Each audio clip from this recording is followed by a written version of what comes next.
जी हां दोस्तों, भारतीय क्रिकेट प्रेमियों के लिए आज का दिन गर्व और उल्लास से भरा हुआ है।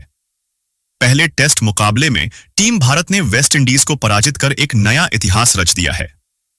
भारतीय टीम ने अपनी पहली पारी में ही 448 रनों का विशाल लक्ष्य निर्धारित किया, जिसे वेस्ट इंडीज की पूरी टीम 2 दिनों तक संघर्ष करने के बाद भी हासिल नहीं कर सकी।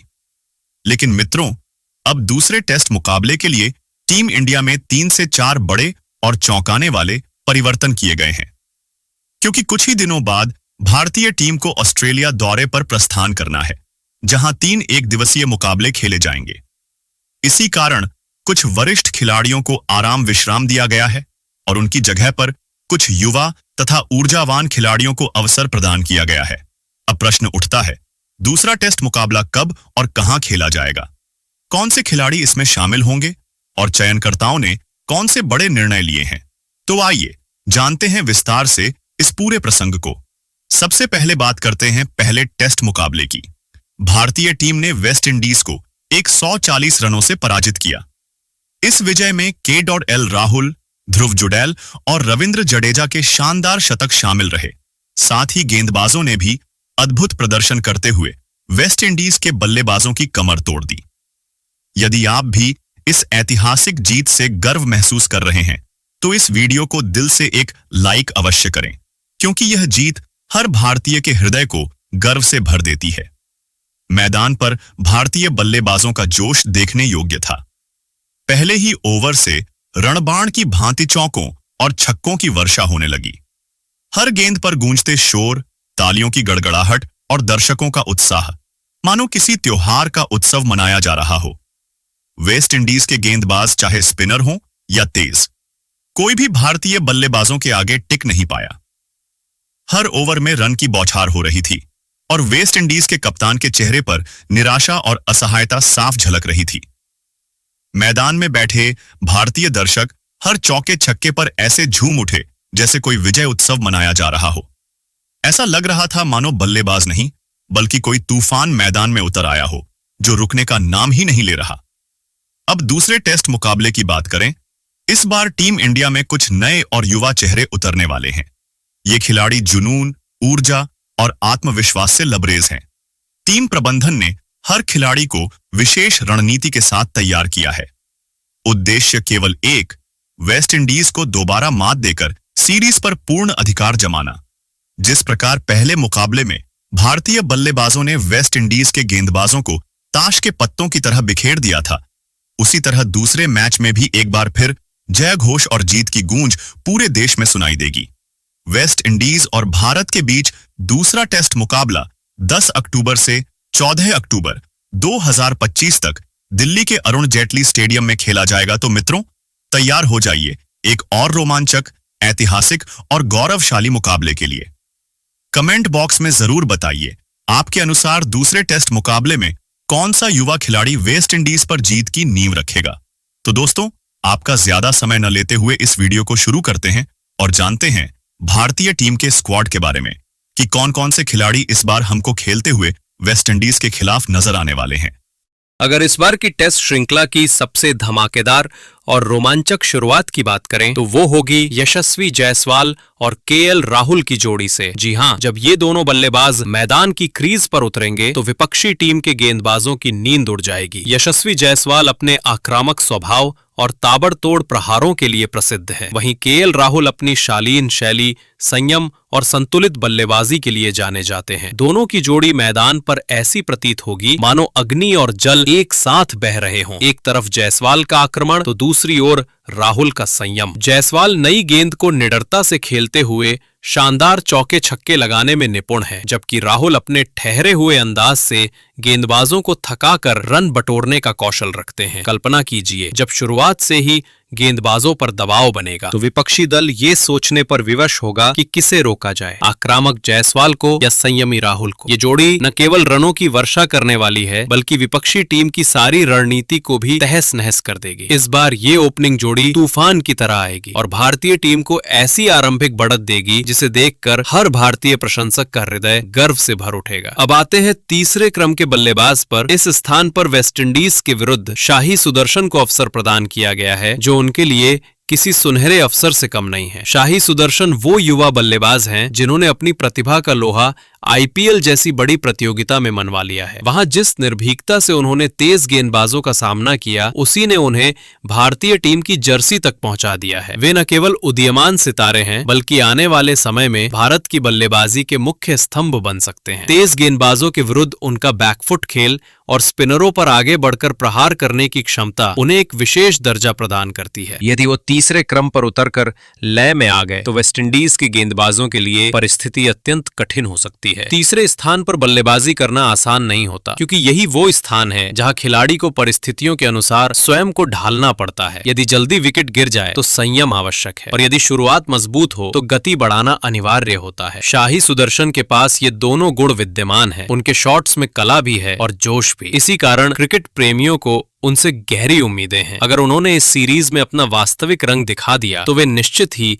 भारत की बल्लेबाजी की रीढ़ बन सकते हैं। अब चर्चा करते हैं चौथे क्रम की। इस स्थान पर चयनकर्ताओं ने देवदत्त पाडिक्कल को शामिल कर एक सूझबूझ भरा निर्णय लिया है। ये क्रम हमेशा चुनौतीपूर्ण होता है, क्योंकि यहाँ बल्लेबाज को या तो पारी को संभालना पड़ता है या फिर तेजी से आगे बढ़ाना होता है। देवदत्त पाडिक्कल ने घरेलू क्रिकेट और आईपीएल में ये सिद्ध किया है कि वे दबाव की परिस्थिति में भी धैर्य और आत्मविश्वास के साथ बल्लेबाजी कर सकते हैं। वे न तो अत्यधिक आक्रामक होते हैं और न ही अत्यधिक रक्षात्मक। वे परिस्थिति का मूल्यांकन कर सही समय पर सही प्रहार करने की कला रखते हैं। उनकी समझदारी और संयम टीम के लिए एक बड़ा वरदान सिद्ध हो सकते हैं। वेस्टइंडीज के विरुद्ध ये श्रृंखला उनके करियर के लिए एक महत्वपूर्ण पड़ाव है। यदि वे अपने कौशल का पूरा उपयोग कर पाएं तो भारतीय टीम का मध्यक्रम पहले से अधिक मजबूत, संतुलित और प्रखर दिखाई देगा। ये अवसर केवल उनके व्यक्तिगत प्रदर्शन का नहीं, बल्कि पूरी टीम की विजय में मुख्य योगदान देने का भी है। अब आते हैं पांचवें क्रम की ओर। यहाँ उतरते हैं हमारे कप्तान शुभ मंगल। मैदान पर उनका उपस्थित रहना टीम के लिए सदैव एक मजबूती और प्रेरणा का स्रोत रहा है। उनके नेतृत्व और अनुभव ने टीम को अनेक कठिन परिस्थितियों में संभाला है। हालांकि उनकी बल्लेबाजी तकनीकी रूप से सुदृढ़ है, परंतु उनका खेल अत्यधिक आक्रामक नहीं कहा जा सकता। फिर भी कप्तान के रूप में उनका आत्मविश्वास, उनका दृष्टिकोण और उनकी शांत सोच विपक्षी टीम पर मानसिक दबाव बनाती है। जब गिल क्रीज पर आते हैं तो विरोधी टीम की पूरी योजना बदल जाती है। उनकी उपस्थिति ही टीम इंडिया को रणनीतिक बढ़त प्रदान करती है। वेस्ट इंडीज को ये भली भांति समझना होगा कि यदि उन्होंने शुभ मंगल को जल्दी नहीं रोका तो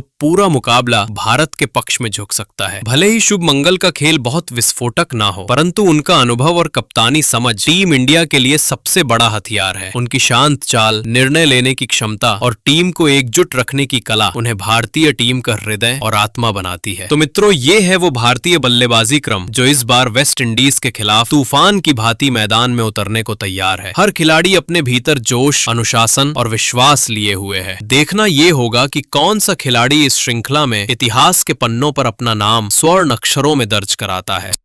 दोस्तों, वेस्ट इंडीज के विरुद्ध होने वाले इस रोमांचक मुकाबले में छठे क्रम पर भारत ने अपने भरोसेमंद सर्वगुण संपन्न खिलाड़ी अक्षर पटेल को सम्मिलित किया है। अक्षर ऐसे खिलाड़ी हैं जो केवल गेंदबाजी या बल्लेबाजी तक सीमित नहीं, बल्कि दोनों ही कौशलों से टीम को मजबूती प्रदान करते हैं। बल्लेबाजी में अक्षर की संतुलित सोच, संयम और सूझबूझ उन्हें मध्य क्रम का एक अमूल्य रत्न बनाती है। जब टीम संकट में फंसती है तब अक्षर के अनुभव और शांत स्वभाव से वो खेल की दिशा पलट देते हैं। गेंदबाजी में भी अक्षर की विविधता और सटीक नियंत्रण विरोधी बल्लेबाजों के लिए चुनौती बन जाती है। उनकी गेंदों की लाइन और लेंथ पर पकड़ तथा हल्की स्पिन बल्लेबाजों को उलझा देती है। वेस्टइंडीज जैसी आक्रामक टीम के विरुद्ध अक्षर की रणनीतिक गेंदबाजी और परिपक्व बल्लेबाजी भारत के संतुलन के लिए अत्यंत महत्वपूर्ण सिद्ध होगी। 7वें और 8वें क्रम पर वॉशिंगटन सुंदर तथा नीतीश कुमार रेड्डी को सम्मिलित किया गया है। ये निर्णय टीम के लिए रोमांचक और चुनौतीपूर्ण दोनों है। वॉशिंगटन सुंदर, जिन्होंने पहले भी एक श्रेष्ठ सर्वांगीण खिलाड़ी के रूप में अपनी क्षमता दिखाई है, इस बार भी बल्ले और गेंद दोनों से भारत को मजबूती देंगे। बल्लेबाजी में संयम, धैर्य और आक्रामकता का सुंदर मेल दिखाई देता है। Middle order